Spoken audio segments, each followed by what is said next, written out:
ঠিক আছে। তাহলে আমরা প্রথমেই দেখি এই ত্রিকোণমিতি, যে চ্যাপ্টারটা আমরা করছি, এই ত্রিকোণমিতিটা কি জিনিস। ঠিক আছে। এই ত্রিকোণমিতিটা হচ্ছে গণিতের একটা শাখা, যে শাখাতে ত্রিভুজের কোণ, বাহু আর তাদের মধ্যে যে সম্পর্ক আর বিভিন্ন সমস্যা সেইগুলো সেখানে সমাধান করে। ঠিক আছে। তাহলে ত্রিকোণমিতি কি? ত্রিকোণমিতি হচ্ছে একটা গণিত শাখা, যে ত্রিভুজের কোণ, বাহু তাদের মধ্যে সম্পর্ক ব্যবহার করে বিভিন্ন সমস্যা সমাধান করা হয়। ঠিক আছে। আর এই ত্রিকোণমিতি ইংরেজি প্রতিশব্দ হচ্ছে ত্রিগোনোমেট্রি। ত্রিগোনোমেট্রি, এই ত্রিগোনোমেট্রি, এটা একটা গ্রিক শব্দ ত্রিগোণ আর মেট্রিয়ন থেকে এসেছে।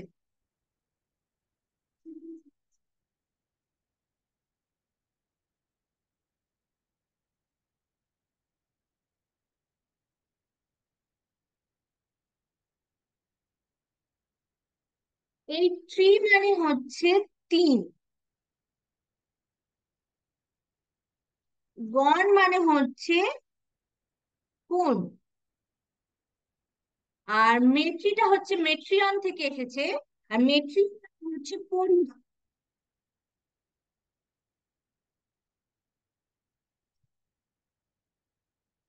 ঠিক আছে। তাহলে আমরা জেনে গেলাম ত্রিকোণমিতিটা কি জিনিস। ত্রিকোণমিতিটা কি? এক গণিতের একটা শাখা, যেখানে আমরা ত্রিভুজ তাদের মধ্যে সম্পর্ক ব্যবহার করে আমরা বিভিন্ন সমস্যার সমাধান করি। ঠিক আছে। আচ্ছা। আচ্ছা, এই শাখাটা কেন তৈরি হয়েছে সেটা আমি বলি। সাপোজ ধরো এটা একটা গাছ আছে। ঠিক আছে। এই গাছটার কতটা দৈর্ঘ্য, এইটা পরিমাপ করার জন্য আমরা কি করতে পারি? গাছটাকে যদি আমরা কেটে দিই, কেটে পরিমাপ করতে পারি। এছাড়া আমরা কি করতে পারি? এছাড়া আমরা গাছের মধ্যে পুরো শীর্ষে উঠে সেখান থেকে ফিতের সাহায্যে ফিতে ফেল আমরা ঠিক আছে।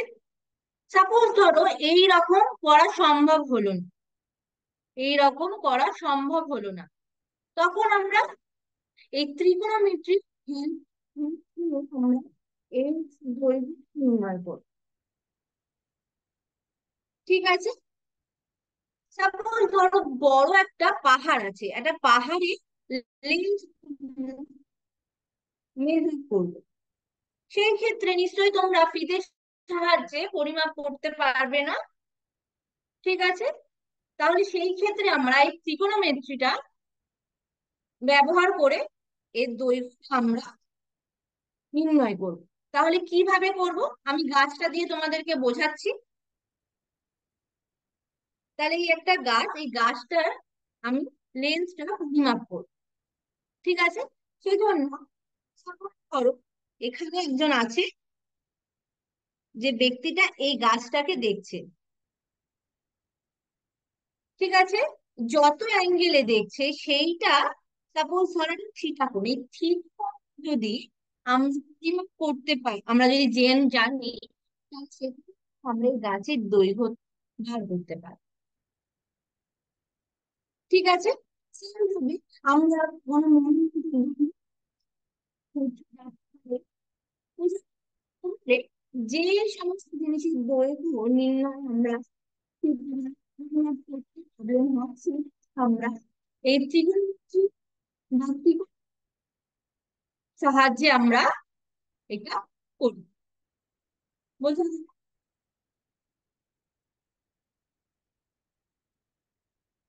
আচ্ছা। এই ক্ষেত্রে আমরা সব সময় একটা সমকোণী ত্রিভুজ নিয়ে করবো। সব ত্রিভুজ নিয়ে এখানে আলোচনা করবো। Suppose ধরো এটি সমকোণী ত্রিভুজ না হয়ে স্থূলকোণী ত্রিভুজ হলো, সেই ক্ষেত্রে আমরা কি করব? এই শীর্ষবিন্দু থেকে একটা লম্ব অঙ্কন করে নেব। এই ক্ষেত্রে দেখো এইটা একটা সমকোণী ত্রিভুজ, টোটাল তৈরি করলাম আর ত্রিভুজ। এই একটা সমকোণী ত্রিভুজ তৈরি হয়ে গেল, বুঝলে? আবার ধরো যে আমরা সূক্ষ্মকোণী ত্রিভুজ, সেই ক্ষেত্রে আমরা কি করব? এই শীর্ষবিন্দুতে লম্ব, তাহলে আমরা দুটো সমকোণী ত্রিভুজ পেয়ে গেলাম। সেখান থেকে আমরা এই ত্রিগোণমিতিক সূত্র use এর উচ্চতা নির্ণয় করব, বুঝলে?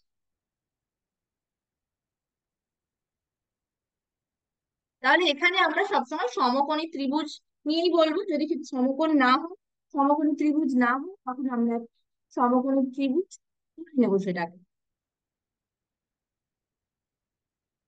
ঠিক আছে।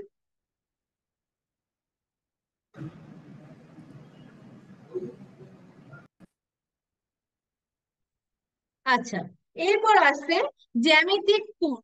জ্যামিতিক কোণ মানে, তুমি জানো কোণ ডেফিনিশন তোমরা পড়েছো? বিন্দু, এই বিন্দু থেকে একটা রশ্মি আমি নিলাম, রশ্মি নিলাম, আরো একটা রশ্মি দেখো এখানে চলে গেল, এখানে নতিটা, এই দুটো রশ্মি নতি, সেটা হচ্ছে থিটা, এটা হচ্ছে কি কোণ, কোণ। ঠিক আছে। এই যে সবসময় 0 থেকে 60-র মধ্যে থাকে, এই জ্যামিতিক কোণের মান 0 থেকে 360-র মধ্যে সবসময় থাকে, মানে এই থিটার মান সবসময় পজিটিভ ভ্যালু নেয়। ঠিক আছে। সাপোজ ধরো কোনোভাবে এই থিটাটা এখানেই তৈরি হলো, তখন কিন্তু আমরা বলবো না যে -θ ডিগ্রি, আমরা কিন্তু বলবো θ ডিগ্রি। তাহলে জ্যামিতিক কোণ সবসময় 0 থেকে 360-র মধ্যে থাকে, এটার মান অলওয়েজ পজিটিভ। ঠিক আছে। তাহলে এই ক্ষেত্রে আমরা শুধুমাত্র কোন পরিমাপ করতে পারি, সেটা পজিটিভ কি নেগেটিভ সেটা এখানে আমরা পরিমাপ করি না, এই যে কোণ। এরপর আসছে ত্রিকোণমিতিক কোণ, এই আলাদা, সেটা হচ্ছে সাপোজ ধরো একটা বিন্দু ও বিন্দু, একটা রশ্মি এ ও, ঠিক আছে। একটা এই এ বিন্দুটাকে থাকে, আমি বিন্দুটাকে আমি আবর্তিত করছি। ঠিক আছে। তাহলে সাপোজ ধরো এটা আবর্তনের ফলে এর অবস্থানটা এখানে ছিল, সেটা হয়ে গেল এখানে। তাহলে আগের যে অবস্থান আর পরের অবস্থান হলো, যে কোণটা তৈরি হলো, ঠিক ত্রিকোণমিতিক কোণ, ত্রিকোণমিতিক কোণ। ঠিক আছে।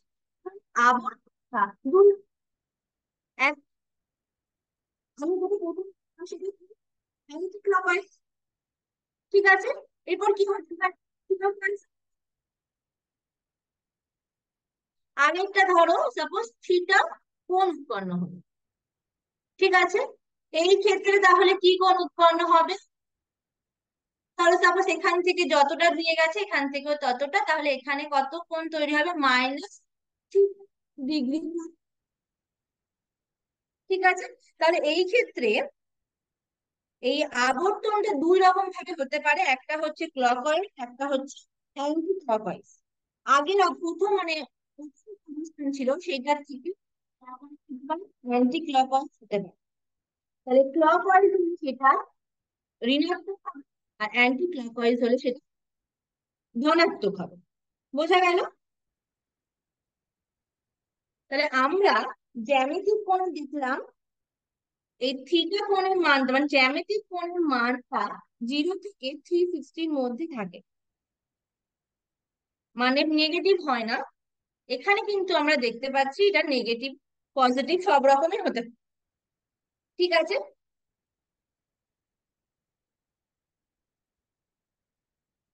আচ্ছা, সাপোজ ধরো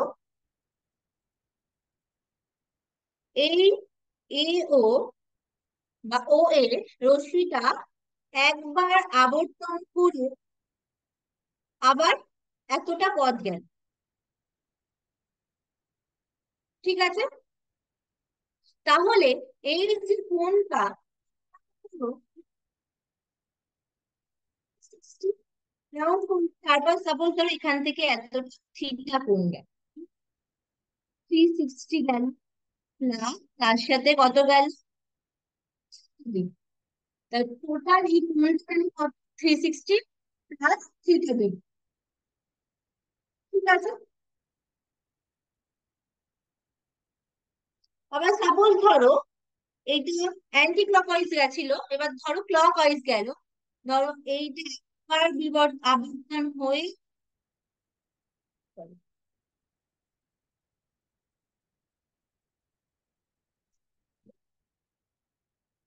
একবার আবর্তন হয়ে আবার এদিকে থিটা কোণ অব্দি এলো।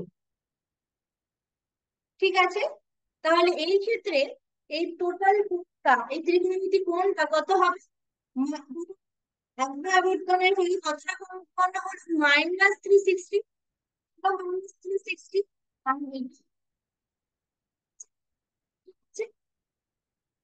প্লাস কতটা আবার, -θ ডিগ্রি, তাহলে -θ ডিগ্রি।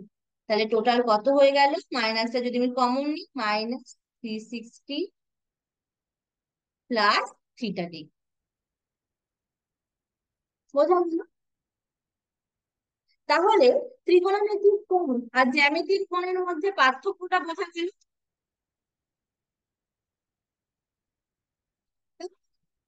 দেখতে পাচ্ছি যে ঠিক কি হচ্ছে, কিন্তু আমরা কিন্তু জ্যামিতিক কোণের ক্ষেত্রে দেখলাম যে এই যে কোণ, জ্যামিতিক 0 থেকে সবসময় 360-এর মধ্যে।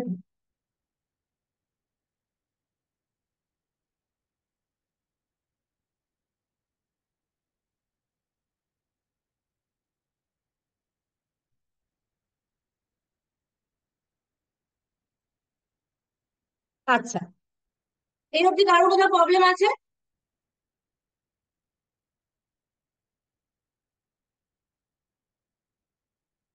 এই পর্যন্ত কারোর কোথাও প্রবলেম থাকলে বলো। তাহলে আমরা প্রথমেই দেখলাম ত্রিকোণমিতি জিনিসটা কি, আমরা এই ত্রিকোণমিতি কেন ইউজ করব। এরপর আমরা দেখলাম জ্যামিতিক কোণ আর ত্রিকোণমিতিক কোণ, এদের মধ্যে মানে এদের ডেফিনেশনটা দেখলাম, আর এদের মধ্যে আমরা ডিফারেন্স দেখতে পাই। এবার আসছে এই ত্রিকোণমিতিক বিভিন্ন পদ্ধতি। এই যে ত্রিকোণমিতিক কোণ যে বললাম, এই ত্রিকোণমিতিক কোণ পরিমাপের বিভিন্ন পদ্ধতি।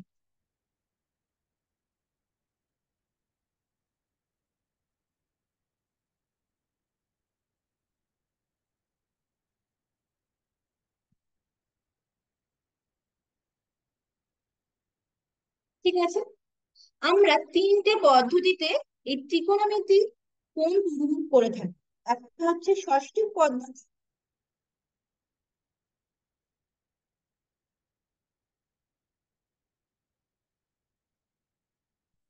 2 নম্বর হচ্ছে বৃত্তীয় পদ্ধতি,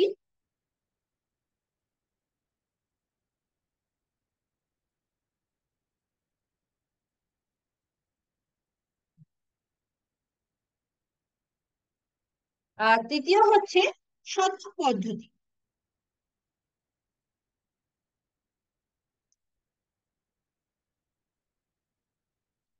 বোঝা গেল? আমরা এখানে প্রথম দুটো নিয়ে আলোচনা করব, সেটা হচ্ছে কি ষষ্ঠিক পদ্ধতি আর বৃত্তীয় পদ্ধতি। ঠিক আছে,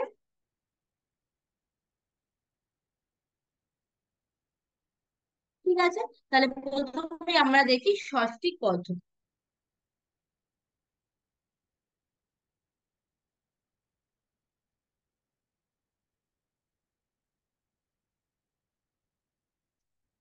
ঠিক আছে, ধরো দুটো সরল রেখা আছে, যারা লম্ব ভাবে দুজন দুজনকে ছেদ করছে। তাহলে লম্ব ভাবে ছেদ করছে মানে কি, এখানে যদি চারটি হচ্ছে এক সমান 90 ডিগ্রি, ঠিক আছে, কারণ আমি বললাম কি লম্ব ভাবে ছেদ করছে দুটো সরলরেখা। তাহলে এখানে যে কোণটা তৈরি হচ্ছে সেটা কি, 90 ডিগ্রি কোণ। তাহলে এখান থেকে আমি একটা 90 ডিগ্রি এখানে কোণটা এঁকে নিচ্ছি তাহলে। ঠিক আছে, এই 90 ডিগ্রি বা এক সমকোণকে যদি আমরা 90টা সমান অংশে ভাগ করি কোণটাকে, ঠিক আছে, তাহলে এই প্রত্যেক কোণ কত ডিগ্রি হবে? যদি এক সমকোণকে ভাগ করি 90টা ভাগে সমান, তাহলে প্রত্যেক কোণ সমান কত হবে?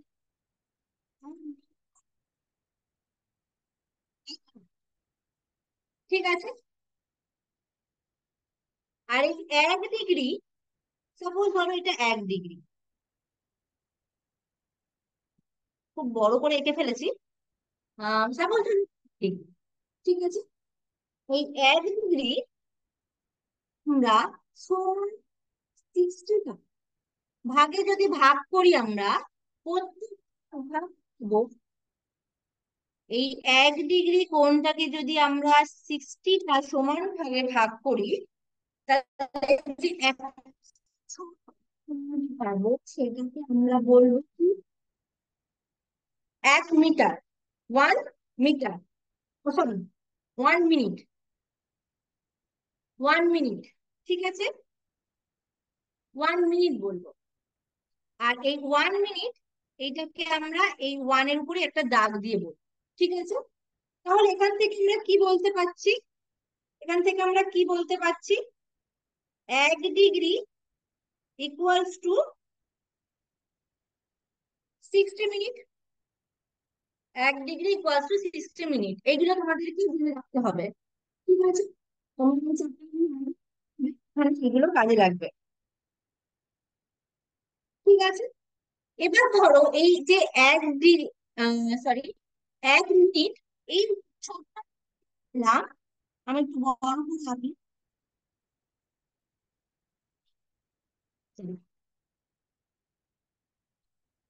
ঠিক আছে, 1 মিনিট এই আবার 60 সমান ভাগে ভাগ করি, তাহলে প্রত্যেক যে কোণ পাবো, এই 1 মিনিটকে আমি যদি আবার 60টা সমান ভাগে ভাগ করি, তাহলে আমি যে কোণ পাবো সেটাকে আমরা বলবো 1 সেকেন্ড। 1 সেকেন্ডকে আমরা একের উপরে দুটো দাগ দিয়ে আমরা এটাকে লিখবো। ঠিক আছে, এখান থেকে যে 1 মিনিট ইকুয়ালস টু 60 সেকেন্ড, বোঝা গেল? তাহলে আমরা কি করলাম, আমরা এখানে প্রথম যে পেলাম এই 1 আমরা 90টা ভাগ, সেখান থেকে আমরা পেলাম কি প্রত্যেক কোণের মান কত, 1 ডিগ্রি। ঠিক আছে, এই 1 ডিগ্রি যে কোণটা পেলাম সেটাকে আমরা সমান 60টা অংশে ভাগ করলাম, তাহলে সেখান থেকে আমরা কি পেলাম, প্রত্যেকটা কোণের যে মান সেটা পেয়ে গেলাম কি 1 মিনিট। আমরা সেখান থেকে বলতে পারছি কি 1 ডিগ্রি সমান সমান 60 মিনিট। আচ্ছা, এই যে আমি 1 মিনিট পেলাম, এই যে কোণটা, এই কোণটাকে আমি যদি আবার 60টা ভাগ সমান ভাগে ভাগ করি, তাহলে সেখান থেকে আমি কি পাচ্ছি, 1 সেকেন্ড। তাহলে সেখান থেকে আমরা বলতে পারছি কি 1 মিনিট ইকুয়ালস টু 60 সেকেন্ড। এখানে এই যে সাইন গুলো এটা তোমাদের মনে রাখতে হবে, এটা হচ্ছে একটা দাগ মানে মিনিটের sign, আর একটু ধরে নট হচ্ছে, এটা হচ্ছে ডিগ্রির সাইন। বোঝা গেল?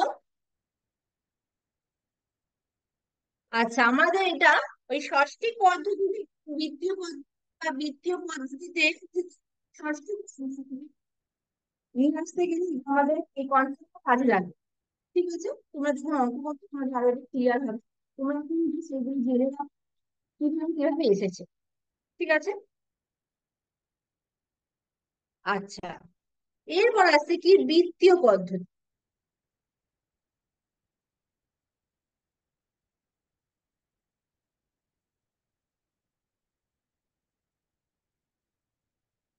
এই ক্ষেত্রে আমরা এখানে আমরা এই কোন পরিমাপ কিভাবে বলি, রেডিয়ানকে আমরা কোন পরিমাপ করি? ঠিক আছে, এই রেডিয়ান এককটা কি জিনিস? এই রেডিয়ানটা কি জিনিস? সাপোজ ধর একটা বৃত্ত আছে।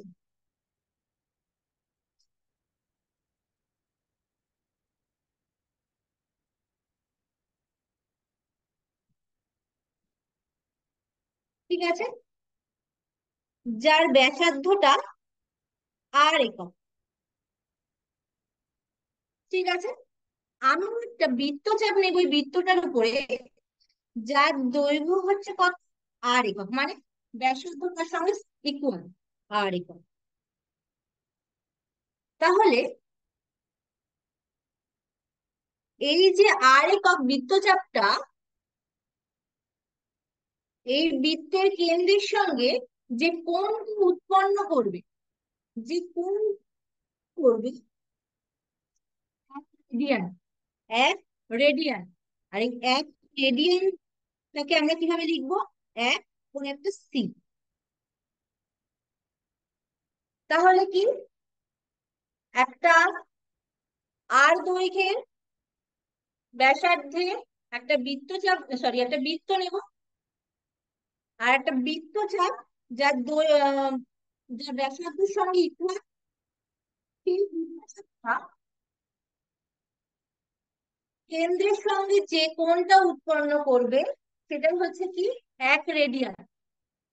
ঠিক আছে, এই 1 রেডিয়ানটাকে আমরা কিভাবে লিখবো? উপরে সি। ঠিক আছে, আগে যেমন ডিগ্রি দিচ্ছিলাম, এটা হচ্ছে উপরে সি দেব।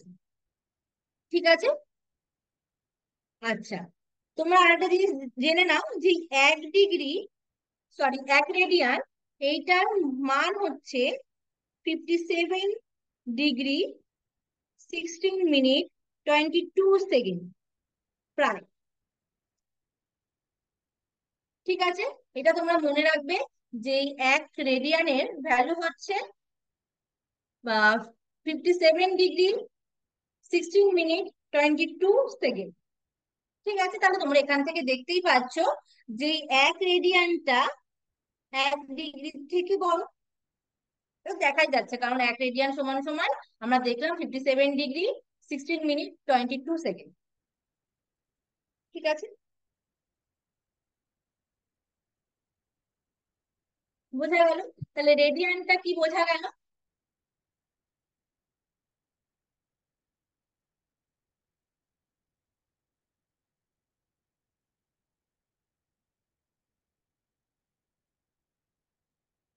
এইটা তোমরা একটু মনে রাখবে।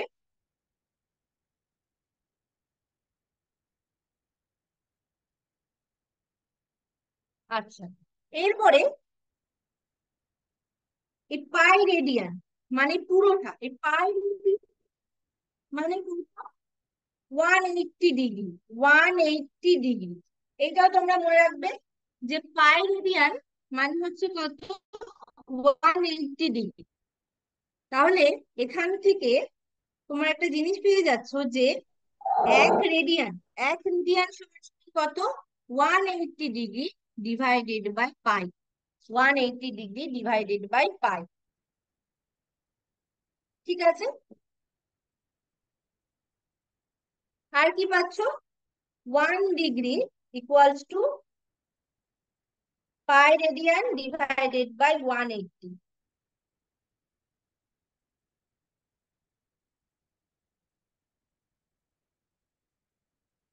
তাহলে তোমরা কি কি পেয়ে গেলে, যে 1 radian equals to 180 degree divided by pi, আর 1 degree equals to pi radian by 180। এছাড়াও যদি আমরা এই pi radian equals to 180, pi দুপাশে যদি আমি 2 দিয়ে ডিভাইড করে দিই, মানে pi radian divided by 2, pi radian, তা ইকুয়ালস টু কত হয়ে যাবে, 180 degree divided by equals to 90 degree.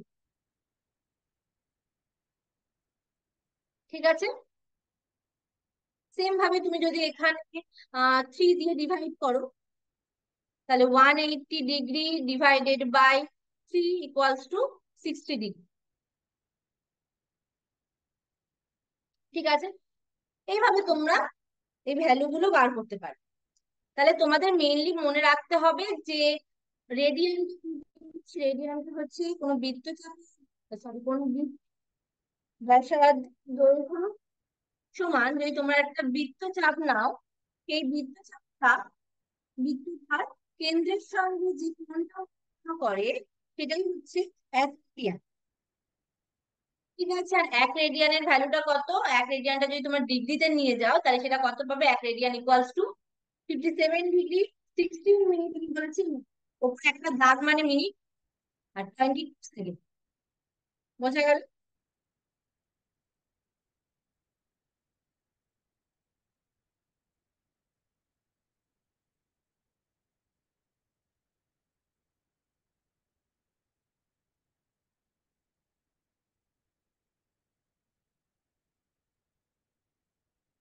আচ্ছা, এরপর আছে বৃত্তচাপের দৈর্ঘ্য।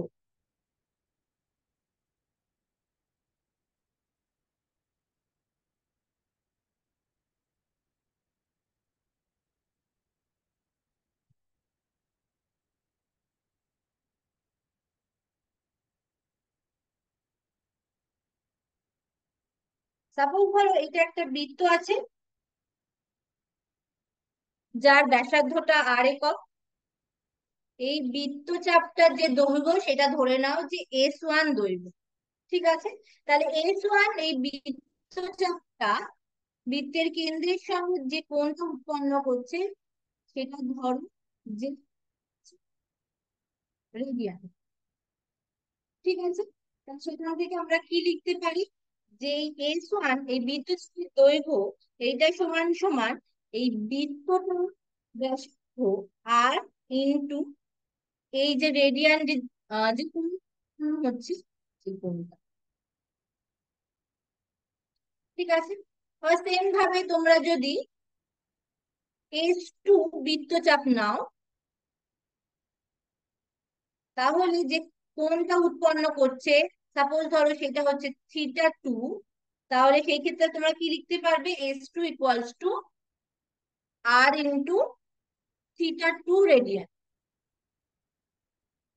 ঠিক আছে, S1 আর S2 যদি তোমরা অনুপাত বার করো, S1/S2, তার সমান সমান কি পেয়ে যাচ্ছে? θ1 রেডিয়ান/θ2 রেডিয়ান।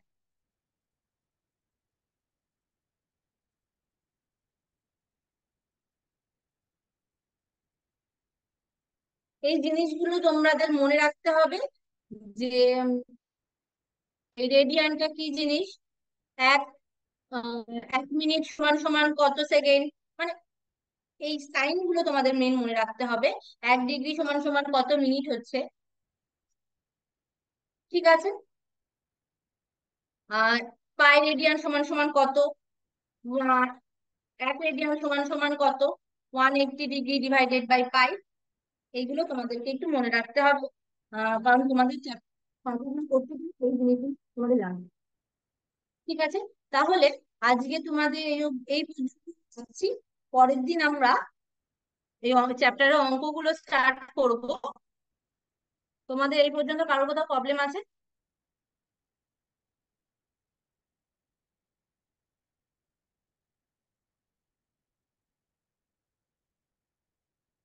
এই চ্যাপ্টারটার থিওরি বলতে এই অবধি ছিল, বাকিটা তোমরা প্রবলেম গুলো সলভ করতে করতে তোমরা আরো কনসেপ্টটা আরো ক্লিয়ার হবে। এটা আমি পরের দিন থেকে স্টার্ট করব।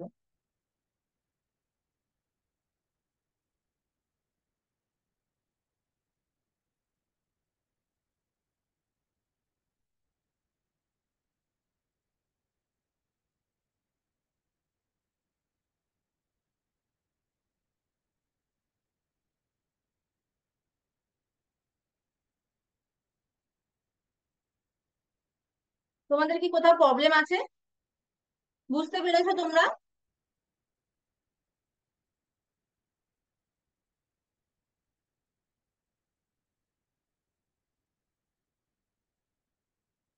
ঠিক আছে, তোমরা তাহলে তোমাদের অ্যাটেন্ডেন্স গুলো একটু দিয়ে দেবে চ্যাট বক্সে,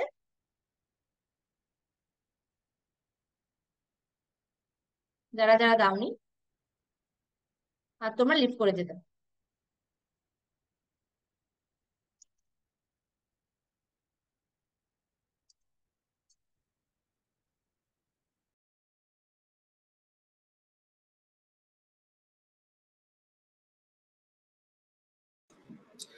সকলে চ্যাট বক্সে অ্যাটেন্ডেন্সটা দিয়ে দেবেন প্লিজ।